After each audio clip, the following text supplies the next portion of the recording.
We're speaking of the principle of self-defense.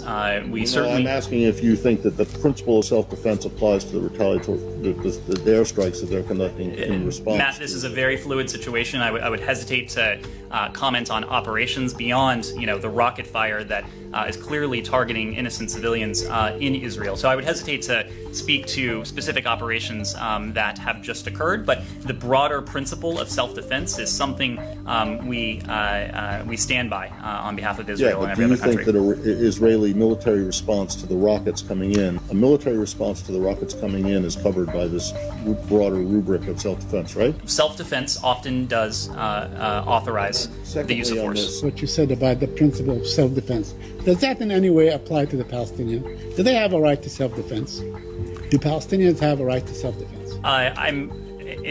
Broadly speaking, Saeed, we believe in the concept of self-defense. We believe it applies to any state. I don't think that. I certainly wouldn't want my words to be construed as. I understand. I want to ask you, I don't want to harp on this either, but the Israelis killed 13 people just now, including maybe 5 or 6 children. Do you condemn that? Do you condemn the killing of children? Saeed, I'm asking, do you condemn the killing of Palestinian children? Obviously, and these reports are just emerging, and I understand, I was just speaking to the team, I understand we don't have independent confirmation of facts on the ground yet, so I'm very hesitant to get into reports that are just emerging.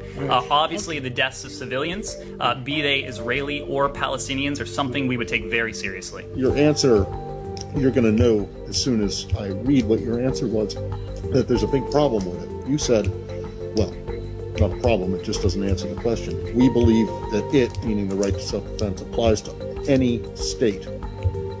Well, you see the problem, right? Yes?